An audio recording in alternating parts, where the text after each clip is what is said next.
Three variable के map.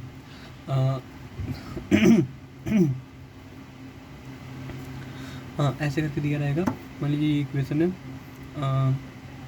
मतलब three variable के में तो ए बी सी तीनों वेरिएबल है, और इसका ऐसे दिया जाता है इक्वेशन सिग्मा करके, और ये 0 2 और 6 से मान लीजिए, ठीक है। तो जिसमें जिसमें ये रहेगा ना इक्वेशन दिया रहेगा, वहाँ वहाँ पे 1 लिखेंगे, जहाँ जहाँ पे नहीं दिया रहेगा वहाँ पे कुछ नहीं लिखेंगे, ठीक है। तो पहले तो मतलब 8 बॉक्स बनाएंगे ऐसे करके, ठीक है। और इधर बी और सी का रहेगा, और इधर ए का रहेगा, ठीक है। ए का 0 1 और बी का 0 सी का 0, फिर बी का 0 सी का 1, फिर बी का 1 सी का 1, फिर बी का 1 और सी का 0, मतलब अल्टरनेट रहता है। इसका 0 के साथ इसका 1 0 रहेगा, फिर इसका 1 के साथ इसका 0 रहेगा, फिर इसका 1 के साथ 1 रहेगा, फिर इसका 0 के साथ 1 रहेगा, ठीक है। और हाँ, अब हम यहाँ पे ये प्लॉटिंग कैसे करना है, ये वाला जो दिया गया है, ठीक है, 1 1 वाला, ठीक है। तो पहले हम लोग यहाँ पे जैसे बॉक्स बन गया ये 8 को, ठीक है। तो पहले हम लोग काउंट करेंगे 0 1 और 2 यहाँ पे नहीं रहेगा, 2 यहाँ पे रहेगा साइड में, ठीक है। और ये ऐसे ही होता है, और ये 3 रहेगा, ठीक है। 3 तक हो गया। अब यहाँ से 4 5, अब सेम यहाँ पे भी 6 यहाँ पे नहीं रहेगा, 6 यहाँ पे रहेगा, और 7 जो लास्ट रहेगा यहाँ पे आ जाएगा, ठीक है। ये हो गया थ्री वेरिएबल के मैप, ऐसे लेते हैं, ठीक है। तो यहाँ पे देखिए 0 में है तो 0 में 1 लिख दिए 0 पे, ठीक है। 2 में है तो 0 1, 2 यहाँ पे नहीं रहता, 2 इस साइड में रहता है तो 2 पे लिख दिए 1, ठीक है। और 6 में है तो फिर से 4 5 6 यहाँ पे नहीं रहता है, यहाँ पे रहता है तो 6 में 1 लिख दिए, ठीक है। बाकी सब में कुछ भी नहीं लिखेंगे, ठीक है। अब हम लोग पेयर बनाते हैं, ठीक है। तो देखिए 8 वेरिएबल के मैप है ना, मतलब 8 का इसमें है ना बॉक्स, तो पहले 8 का चेक करेंगे, 8 का बन सकता है क्या पेयर। तो 8 का तो ऑब्वियसली नहीं बनेगा, तो 4 का ही चेक करते हैं इसमें, ठीक है। तो 4 तो अभी नहीं दिख रहा है, ठीक है। तो फिर अब 2 का चेक करेंगे, ठीक है। तो देखिए 2 का यहाँ पे बन रहा है एक, मतलब ये वाला, ठीक। तो ये 1 हो गया, ठीक है। अब पता है एक यहाँ पे क्या क्या होता है ना, यहाँ पे ऐसे फोल्ड करके इसको यहाँ पे, और ऐसे भी करके बना सकते हैं। यहाँ पे ओपन छोड़ देंगे ऐसे, यहाँ पे डॉटेड करके ओपन छोड़ देंगे, और ये 2 बन गया, ठीक है। तो दूसरा ये पेयर बन गया, 1 1 का 2 पेयर बन गया, ठीक है। अब ये वाला बन गया और ये वाला बन गया। अब इक्वेशन लिखते हैं, देखिए पहले का लिखते हैं। देखिए पहले में क्या हो रहा है, जो बी है 1 थ्रू आउट द कॉन्स्टेंट रह रहा है ना ये कॉलम के, ठीक है। देखिए बी के तो 1 ही रह रहा है ना, इसमें भी 1 है, इसमें भी 1 है, ठीक है।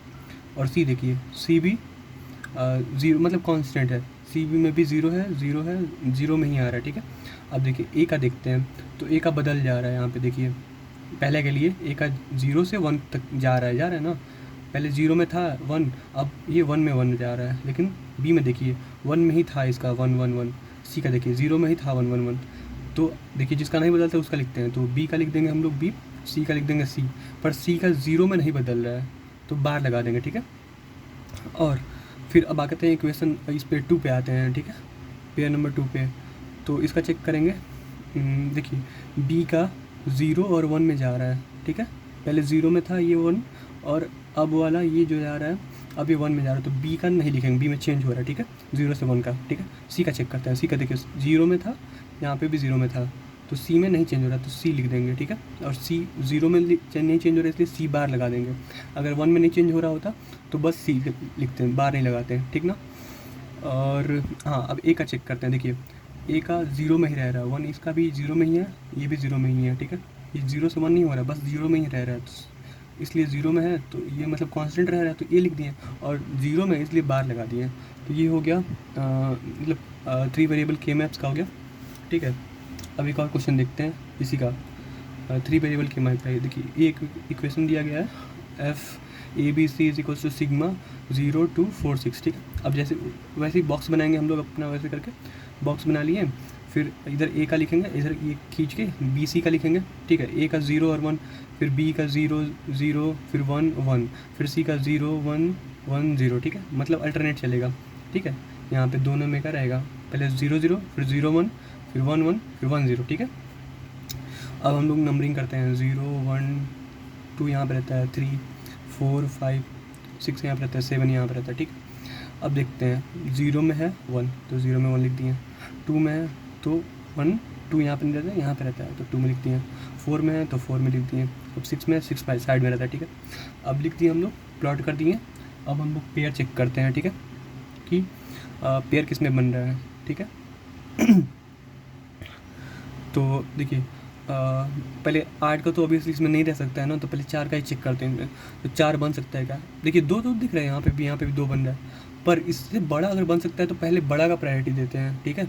बड़ा अगर वो बन सकता है तो पेयर बन सकता है तो 4 का देखिए हम बताते हैं ना, ऐसे फोल्ड करके भी अगर साइड साइड में है तो फोल्ड करके भी बनाते हैं, ठीक है। सर बताए थे तो ऐसे डॉटेड छोड़ देंगे यहाँ पे ऐसे करके, और ये एक ही बन गया। जब एक ही में पूरा आ गया तब अलग से दो दो बनाने की ज़रूरत नहीं है, तो ये हो गया। तो एक करके ये बना लिए, ठीक है। 4 का बन गया, ये इक्वेशन एक ही बन गया, ठीक है। अब यहाँ पे देखते हैं किस में कांस्टेंट है, ए में चेक करते हैं। देखिए ए में 0 में ये तो है, पर ये 0 से 1 में भी जा रहा है 1 वाला, ठीक है। तो ए तो नहीं हो रहा है। फिर बी का चेक करते हैं, 0 में यहाँ पे है, यहाँ पे 1 में है। देखिए 1 है यहाँ पे 1 है, तो ये 0 और 1 में वो कर रहा है, ठीक है। 0 और 1 में जा रहा है। सी का चेक करते हैं, तो देखिए सी 0 में यहाँ पे भी था, इस पूरे कॉलम में 0 में ही रहेगा। सी यहाँ पे भी सी 0 है, इस पूरे कॉलम में भी 0 ही रहेगा सी, ठीक है। तो सी चेंज नहीं हो रहा है, और सी 0 में है कांस्टेंट, इसलिए सी की बार लगा देंगे।